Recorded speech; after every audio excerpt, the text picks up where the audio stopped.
Hello दोस्तों, कैसे हो आप सभी। आई होप आप सभी बढ़िया होंगे, मस्त होंगे और आपकी पढ़ाई भी बहुत अच्छे प्रकार से चल रही होगी। आज हम करने वाले हैं हिस्ट्री क्लास 12 के मोस्ट इम्पोर्टेंट क्वेश्चंस जो आपके एग्जाम के लिए वेरी वेरी इम्पोर्टेंट होने वाले हैं। आपका एग्जाम है 22 मार्च को है। 22 मार्च को हिस्ट्री का क्लास 12 का एग्जाम है और आपने बहुत अच्छे प्रकार से तैयारी भी कर ली है। लास्ट टाइम आपको घबराना नहीं है और जिस प्रकार मैं क्लास दे रहा हूँ उसको अटेंड करते रहना है। और अगर आप चैनल पर न्यू हो तो चैनल को कर दीजिए सब्सक्राइब और बेल आइकन का जो घंटी है उसको हिट कर दीजिए ताकि आपके पास हर क्लास का नोटिफिकेशन मिल सके। बिना टाइम वेस्ट के करते अपनी क्लास को स्टार्ट और चलते अपने क्वेश्चन शो पर। ठीक है, ओके। पहला क्वेश्चन आपके सामने है और आपके स्क्रीन पर आपको इसका राइट आंसर बताना है कि इसका आंसर क्या होगा। ठीक है, क्या होगा इसका राइट आंसर। क्वेश्चन इस प्रकार है कि सिंधु घाटी सभ्यता की सबसे विशिष्ट पुरा वस्तु कौन सी थी। यहाँ पर वस्तु कर लेना, टाइपिंग मिस्टेक हो गई है। कि सिंधु घाटी सभ्यता की सबसे विशिष्ट पुरा वस्तु कौन सी है। ऑप्शन है आवास, औजार, मोहर या फिर आभूषण। क्या होगा इसका राइट आंसर। बात कर लेते हैं सिंधु घाटी सभ्यता की। किसकी? सिंधु घाटी सभ्यता की। ठीक है, सिंधु घाटी सभ्यता की खोज कब हुई थी? 1921 में सिंधु घाटी सभ्यता की खोज हुई थी। खोज किसने की थी? तो उसका नाम था दयाराम साहनी। कौन था? दयाराम साहनी। दयाराम साहनी ने सिंधु घाटी सभ्यता की खोज की थी, ये भी आपको याद रखना है। सिंधु घाटी सभ्यता किस नदी के किनारे? सिंधु नदी के किनारे। किस नदी के किनारे? सिंधु नदी के किनारे, ये भी आपको याद रखना है। ठीक है, और सिंधु घाटी सभ्यता है वो अ, सिंधु घाटी सभ्यता का सबसे बड़ा नगर कौन सा था? तो वो था मोहनजोदड़ो। कौन सा था? मोहनजोदड़ो है वो सबसे बड़ा नगर था, ये भी आपको याद रखना है। ठीक है, ओके। अब करते हैं अपना। तो इसका राइट आंसर क्या होगा? ठीक है, इसका राइट आंसर की बात करें तो सिंधु घाटी सभ्यता की सबसे विशिष्ट पुरावस्तु कौन सी थी? तो इसका राइट आंसर हो जाएगा मोहर। मोहर है वो सिंधु घाटी सभ्यता की सबसे विशिष्ट पुरावस्तु थी, ये आपको याद रखना है। चलते हैं नेक्स्ट क्वेश्चन पर। अगला जो क्वेश्चन आपके सामने है वो ये रहा। ठीक है, क्वेश्चन है इस प्रकार की। सिंधु सभ्यता का स्थल धोलावीरा निम्न में से किस राज्य में स्थित है? यह माध्यमिक शिक्षा बोर्ड 2022 में आया हुआ क्वेश्चन है और आज हम जो क्वेश्चन कर रहे हैं वो सभी एग्जाम्स में आए हुए क्वेश्चन ही हम करने वाले हैं। ठीक है, ओके। ऑप्शन आपके सामने है राजस्थान, गुजरात, महाराष्ट्र या बनावली। धोलावीरा है वो कहाँ स्थित है? बात कर लेते हैं हम धोलावीरा की। किसकी बात करेंगे हम? धोलावीरा की। तो धोलावीरा में क्या था? सिंधु घाटी सभ्यता का ये एकमात्र जलाशय यहाँ पर उपस्थित था। एकमात्र जलाशय नगर कौन सा था? वो धोलावीरा था, ये भी आपको याद रखना है। कहाँ स्थित है? तो ये स्थित है अपने गुजरात में। धोलावीरा कहाँ है? गुजरात में, ये भी आपको याद रखना है। चलते हैं हम नेक्स्ट क्वेश्चन पर। अगला जो क्वेश्चन आपके सामने है वो है ये वाला क्वेश्चन। ठीक है, क्वेश्चन है कि मौर्य साम्राज्य का संस्थापक कौन था? यह जो क्वेश्चन है माध्यमिक शिक्षा बोर्ड 2022 में आया हुआ क्वेश्चन है। मौर्य साम्राज्य का संस्थापक कौन है? ऑप्शन है चंद्रगुप्त, अशोक, बिंबिसार या फिर महापद्मनाभ। क्या होगा इसका राइट आंसर? बात कर लेते हैं हम मौर्य साम्राज्य की। ठीक है, मौर्य साम्राज्य की बात कर लेते हैं। मौर्य साम्राज्य कहाँ फैला हुआ था? सबसे पहले चालू हुआ था बिहार से। ये मेनली बिहार के साइड में ये था, बिहार उत्तर प्रदेश की तरफ ये मौर्य साम्राज्य था। ठीक है, मौर्य साम्राज्य की राजधानी क्या थी? पटना। कौन सी थी? पटना, ये भी आपको याद रखना है। मौर्य साम्राज्य की स्थापना किसने की थी? वो की थी चंद्रगुप्त मौर्य ने। किसने की थी? चंद्रगुप्त मौर्य ने की थी। ठीक है, चंद्रगुप्त मौर्य का प्रधानमंत्री कौन था? तो वो था, आपको क्या याद रखना है, चंद्रगुप्त के जो चाणक्य। ठीक है, चाणक्य है वो चंद्रगुप्त मौर्य के क्या थे? प्रधानमंत्री थे उनके राज्य के। ठीक है, आपको याद रख करना है। ठीक है, क्या करना आपको याद रखना। इन्होंने एक पुस्तक लिखी थी जिसका नाम था अर्थशास्त्र। अर्थशास्त्र किसने लिखी थी? चाणक्य ने लिखी थी। इन्हीं को क्या कहते हैं? कौटिल्य भी कहते हैं। विष्णुगुप्त भी किसे कहते हैं? चाणक्य को ही कहते हैं। चलते हैं नेक्स्ट क्वेश्चन पर। अगला जो क्वेश्चन आपके सामने है, क्वेश्चन है इस प्रकार की। प्राचीन काल में मंदसौर को किस नाम से जाना जाता था? माध्यमिक शिक्षा बोर्ड 2022 में पूछा हुआ क्वेश्चन है। प्राचीन काल में मंदसौर को किस नाम से जाना जाता था? ऑप्शन है दाड़मी, करड़, बिसपुर या फिर दसपुर। क्या होगा इसका राइट आंसर? बात कर लेते हैं मंदसौर को किस नाम से जाना जाता था। इसका राइट आंसर हो जाएगा दसपुर। दसपुर इसका राइट आंसर हो जाएगा। ठीक है, चलते हैं नेक्स्ट क्वेश्चन पर। अगला जो क्वेश्चन आपके सामने है वो क्वेश्चन है कि सांची का स्तूप किस राज्य में स्थित है? तो सांची का स्तूप है वो किस राज्य में है? ठीक है, आपको ये बताना है। सांची के स्तूप किस राज्य में? ऑप्शन आपके सामने है उत्तर प्रदेश, मध्य प्रदेश, बिहार या फिर गुजरात। इसका राइट आंसर क्या हो जाएगा? सांची का स्तूप वो कहाँ स्थित है? सांची का स्तूप है मध्य प्रदेश में, ठीक है, मध्य प्रदेश में स्थित है, ये आपको याद रखना है, ठीक है, कहाँ स्थित है? मध्य प्रदेश में। चलते हैं नेक्स्ट क्वेश्चन पर।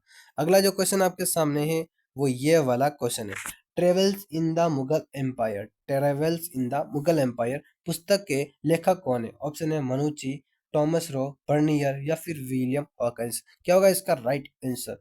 बात कर लेते हैं हम travels in the Mughal empire, ये पुस्तक किसकी है? बर्नियर की। किसकी है? बर्नियर इसका राइट आंसर हो जाएगा। बर्नियर बर्नियर है और travels in the Mughal empire के क्या है? राइटर है, आपको याद रखना है। चलते हैं हम नेक्स्ट क्वेश्चन पर। अगला जो क्वेश्चन आपके सामने है वो ये वाला है, शेख फरीदुद्दीन गंज शक्कर की दरगाह कहाँ स्थित है? ऑप्शन है अजमेर, दिल्ली, फतेहपुर सीकरी, फिर अगला ऑप्शन कौन सा है? अजोधन, ठीक है, अजमेर, दिल्ली, फतेहपुर सीकरी या फिर अजोधन, क्या होगा इसका राइट आंसर? ठीक है, इसका राइट आंसर की बात करें हम तो जो शेख फरीदुद्दीन गंज शक्कर की दरगाह है वो कहाँ स्थित है? इसका राइट आंसर क्या हो जाएगा? इसका राइट आंसर की बात करें हम तो अजोधन इसका राइट आंसर हो जाएगा, ठीक है, अजोधन पाकिस्तान, अजोधन पाकिस्तान में क्या है? शेख फरीदुद्दीन गंज शक्कर की दरगाह है। अजमेर की बात करें तो अजमेर में किसकी दरगाह है?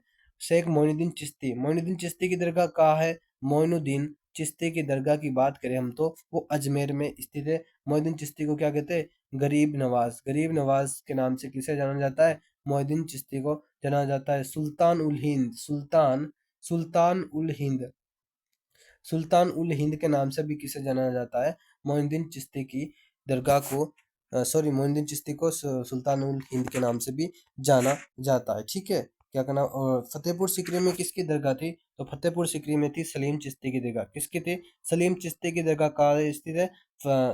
अपने कहाँ स्थित है सलीम चिश्ती की दरगाह? फतेहपुर सीकरी में, ठीक है। दिल्ली में क्या है? दिल्ली में जामा मस्जिद है। जामा मस्जिद कहाँ स्थित है? दिल्ली में। ये भारत की सबसे बड़ी जो मस्जिद है वो जामा मस्जिद है। जामा मस्जिद कहाँ स्थित है? दिल्ली में स्थित है, आपको याद रखना है। चलते हैं हम नेक्स्ट क्वेश्चन पर। अगला जो क्वेश्चन आपके सामने है आपके स्क्रीन पर है कि हम्पी के भग्नावशेषों की खोज किसने की थी? हम्पी के भग्नावशेषों की खोज किसने की थी? ऑप्शन है कनिंघम, जॉन मार्शल, मैके या फिर कर्नल कॉलिन मैकेंजी। इसका राइट आंसर क्या होगा? हम्पी के हम अब बात कर लेते हैं हम हम्पी की। किसकी बात कर लेते हैं हम? हम्पी की। हम्पी कहाँ स्थित है? हम्पी है कर्नाटक में, ठीक है, कर्नाटक में हम्पी स्थित है, ये आपको याद रखना है। ये क्या थी? ये विजयनगर साम्राज्य की राजधानी थी, ठीक है, प्राचीन काल में ये विजयनगर साम्राज्य की राजधानी थी, ठीक है। ओके, बात कर लेते इसकी खोज की। तो खोज किसने की थी? कनिंघम, जॉन मार्शल, मैके या फिर कर्नल कॉलिन मैकेंजी। क्या होगा इसका राइट आंसर? इसका राइट आंसर की बात करें हम तो कर्नल कॉलिन मैकेंजी इसका राइट आंसर हो जाएगा। हम्पी की खोज किसने की थी? कर्नल कॉलिन मैकेंजी ने की थी, ठीक है। और कनिंघम ने क्या किया था? कनिंघम है वो भारतीय पुरातात्विक स्थल जो भारतीय पुरातात्विक जो विभाग है इसका प्रथम अध्यक्ष कौन था? कनिंघम था, ये भी आपको याद रखना है। चलते हम नेक्स्ट क्वेश्चन पर। अगला जो क्वेश्चन आपके सामने है आपके स्क्रीन पर, आइन ए अकबरी में कुल कितने भाग थे? आइन ए अकबरी में कुल कितने भाग थे? ऑप्शन है 2, 3, 4, 5। क्या होगा इसका राइट आंसर? आइन ए अकबरी की खोज है, सॉरी हाँ, आइन ए अकबरी की बात कर लेते हैं हम तो। आइन ए अकबरी की आइन ए अकबरी को लिखा किसने? राइटर कौन है? तो अबुल फजल इसका राइट आंसर हो जाएगा, ठीक है। अबुल फजल है वो क्या थे? इसका राइटर थे। और आइन ए अकबरी में कुल कितने भाग थे? 2, 3, 4, 5 कितने थे? इसका राइट आंसर क्या होगा इस क्वेश्चन का? वो हो जाएगा 5, इसका राइट आंसर हो जाएगा। आईने अकबरी के कितने भाग थे? कुल 5 भाग थे। चलते हम नेक्स्ट क्वेश्चन पर। अगला जो क्वेश्चन आपके सामने है आपके स्क्रीन पर, धनिक किसानों के लिए किस शब्द का प्रयोग होता था? यानी जो धनिक किसान होते थे उसको उसके लिए कौन सा शब्द यूज होता था? फौजदार, जोतदार, ताल्लुकदार या फरमाबरदार। क्या था इसका राइट आंसर? बात कर लेते हैं हम किसान। किसानों को क्या कहते थे अंग्रेज? किसानों को कहते थे रैयत। रैयत इनको कहते थे, रैयत कहकर पुकारते थे, यानी किसानों को रैयत कहते थे। इसका राइट आंसर की बात करें हम तो किसानों के धनिक किसानों को क्या कहा जाता था? वो कहा जाता था जोतदार। ये जोतदार है वो गाँव में रहते थे और किसानों जो गरीब गरीब किसान होते हैं उनका ये लीडर होते थे और ये अंग्रेजों को कभी कभी परेशान भी है करते थे, उनको कर देने में आनाकानी भी है करते थे। और ये बहुत जो गांव के धनिक किसान होते थे उनको ये जोरदार कहा जाता था, ठीक है। चलते हम नेक्स्ट क्वेश्चन पर। अगला जो क्वेश्चन आपके सामने है आपके स्क्रीन पर, क्वेश्चन है कि 1857 की क्रांति के समय मुगल सम्राट कौन था? 1857 की क्रांति के समय मुगल सम्राट कौन था? ऑप्शन है लक्ष्मीबाई, बाजीराव, नाना साहेब या फिर बहादुर शाह जफर। क्या होगा इसका राइट आंसर? बात कर लेते हम 1857 की क्रांति के समय मुगल सम्राट की, तो वो कौन था? वो था बहादुर शाह जफर। कौन था? बहादुर शाह जफर है वो 1857 की क्रांति के समय मुगल सम्राट था। अब हम बात करते हैं 1857 की क्रांति की, ठीक है। कुछ इंपॉर्टेंट बातें बताऊंगा, आपको याद रखना है, ठीक है।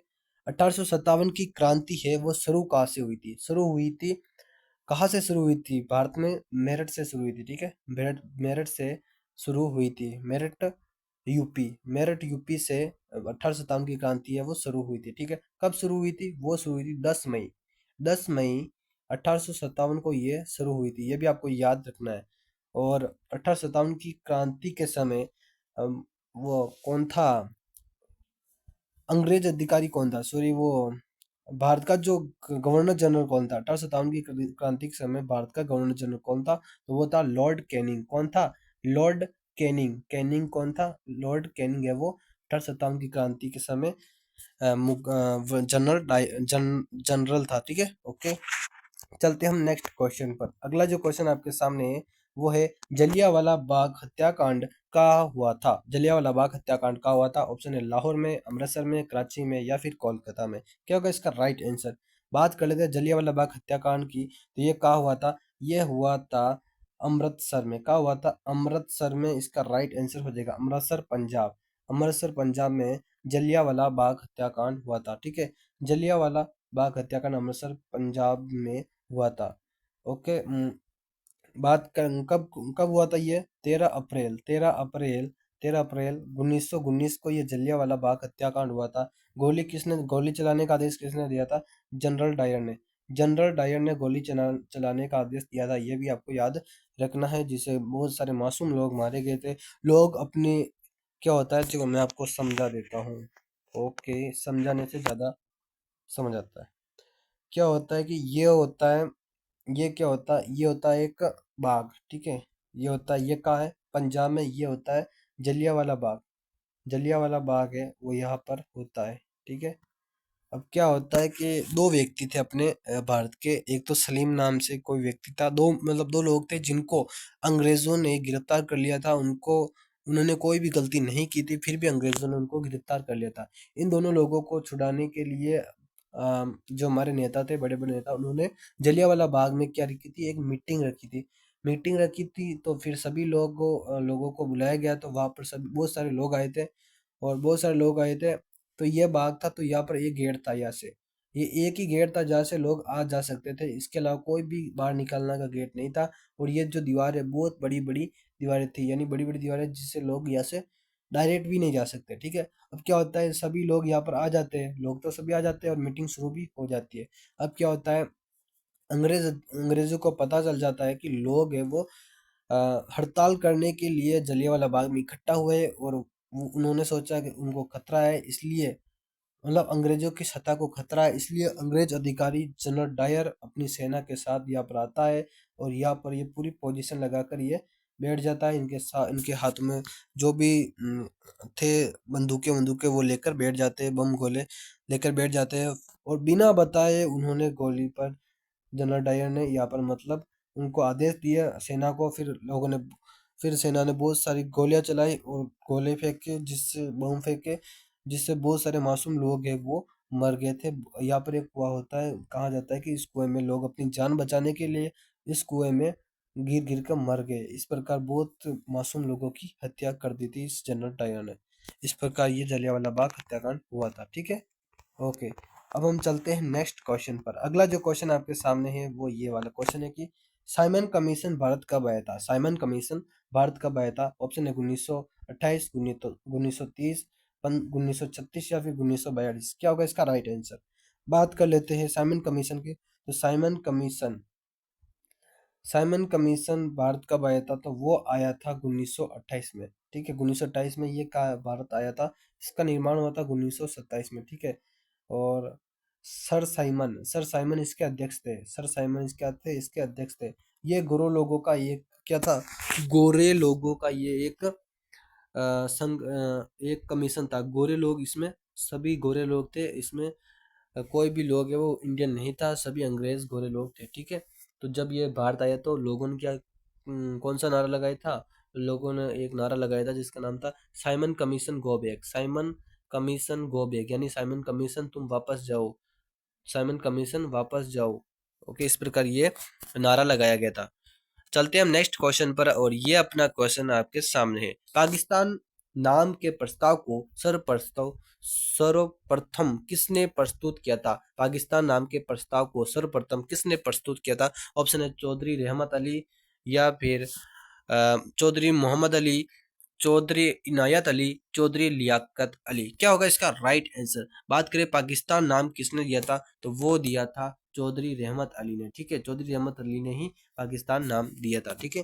पाकिस्तान, भारत का बंटवारा धर्म के आधार पर होता है। एक तो बनता है पाकिस्तान और एक बनता है भारत। ठीक है, ओके।